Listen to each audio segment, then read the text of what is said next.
What is up, everybody? Today we're going to talk about the new Toyota Mirai. So it's Toyota's new hydrogen powered car, and let's just talk about the design. I like the front. It has the separated headlights that we've been seeing on many other cars. The back kind of looks like a Stinger a little bit without the hatch. And then looking at I like the wheels that are being shown on most of the photos. I think it looks pretty good. Overall, the car looks very Lexus-like, and I like how it looks. But one thing that we can all agree on is that it looks a lot better than the previous Mirai. The previous Mirai looked like a Prius and a Camry kind of mixed together. It did not look good at all. But this definitely takes it a step up. It kind of follows the trends that other automakers have been using by making their hybrids and electric cars look more like normal cars that we see every day. So the biggest thing that's also big with this car is the interior. So this new rear-wheel drive platform allows them to store 5 seats instead of 4. And overall, if we just take a look at the interior, it's very Lexus-like. The steering wheel looks like it was taken straight out of a Lexus LS. We got a 12.3-inch infotainment system, pretty competitive with what other people are offering. And I think Lexus offers a 12.3 infotainment screen. There's an 8-inch TFT digital display. It kind of looks like what Lexus has been offering with their IS LC500 LS, where it has the physical gauge and then it kind of moves. It looks like that, but except it's completely digital, and I quite like it. Toyota did a vent system, kind of like the Germans have been doing, where it is designed like a single vent is flowing across the dashboard, but it's multiple segmented vents. That really brings up the car's luxury look, and I really like how that looks as well. And of course, the seats. The seats kind of look like slightly upgraded version of what we get out of the top trim Toyota Venza. They're made of soft Texanol trims. There's a black and a white version. The white version is made on the limited trims, and then with the black version on limited trim, you get like a copper door trims, dashboard trim. So when we're talking about performance, the Toyota Mirai has a deviation of the TNGA platform that was offered on the LX. This platform is rumored to be what was going to be powering the next gen GS. Rest in peace, the Lexus GS. So this allows for a 50-50 weight distribution and also a lower center of gravity. The car delivers 182 horsepower and 221 pound-feet of torque. So it's definitely not going to be that fast. You're not going to be beating a Tesla Model 3 or a Volkswagen 94 off the line, unfortunately. But it kind of reminds me of what the Crown offers, that low power powertrain, but it does offer a really quiet ride, a really soft ride, and that luxury feel that you come to expect from that brand. And being that it's on the LS platform, it's probably going to handle like a boat. Probably going to be heavy with those hydrogen ions and stuff like that. So it's definitely geared towards comfort instead of a sporty driving feel. But I think that's what it is. It's going to be a great daily commuter. So the biggest thing about this car is that it's going to be running hydrogen. So that could be good or bad depending on how you look at it. It's only going to be installed in California, parts of Canada, and a few other places around the world.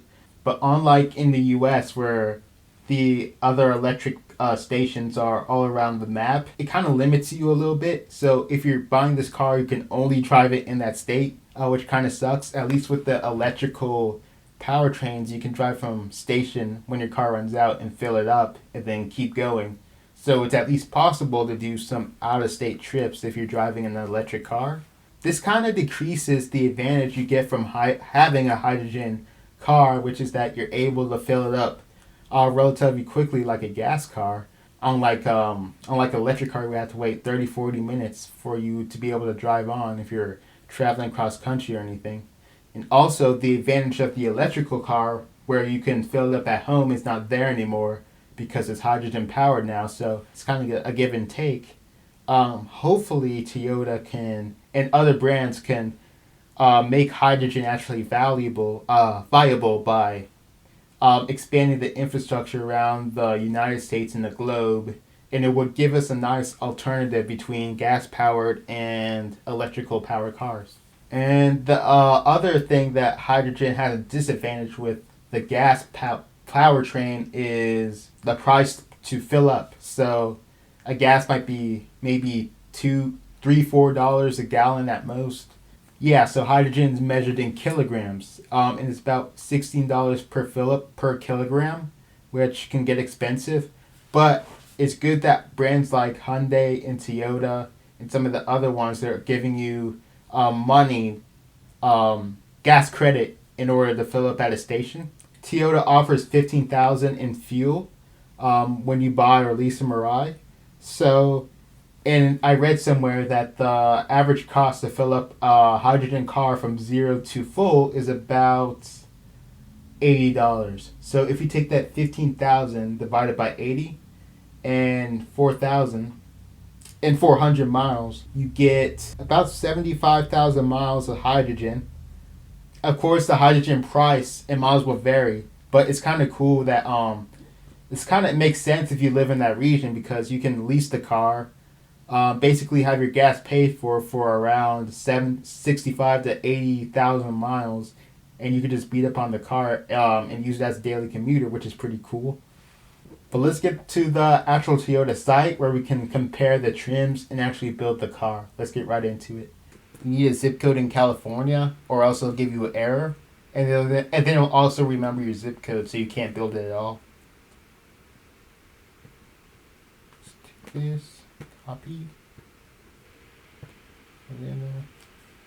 Okay, so the base XLE trim of the Mirai is 49,500.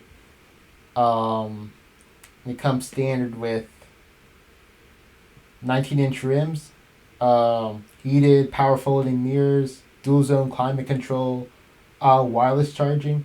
And what I forgot to say in my interior section, that I didn't really like how they placed the wireless charging in the interior, because it looked like your phone could easily fall out if you have any sort of spirited driving at all.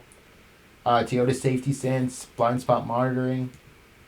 When you go up to the limited, you get the dual fix panoramics moonroof, 19-inch, different wheels, blind spot monitoring, paddle lights, heated and ventilated front and rear seats, 3-zone climate control, rear touch control, rear touch screen control panel with climate control, heads-up display, and of course you have a safety sense. You have all these colors to choose from, and the base one only comes with the black Softex. And the advanced technology package includes the bird's eye camera, front and rear parking assist, with automatic braking and front seat illumination. So, I don't know. I'll just put that in there. But if you go for the limited, then you get a lot more options. You get this blue. I think you get a different color. And then you get these upgraded trims. So if you take a look here, you get these two trims, and you get to basically choose between soft copper and silver accents.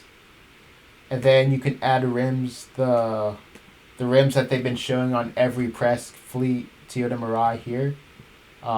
That's basically it. So if I were to buy one, I would probably go for the XLE, which is the $49,000 one.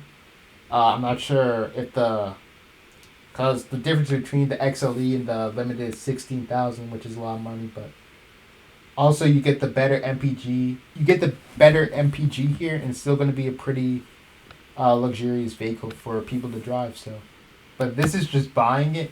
If you wanted to lease it,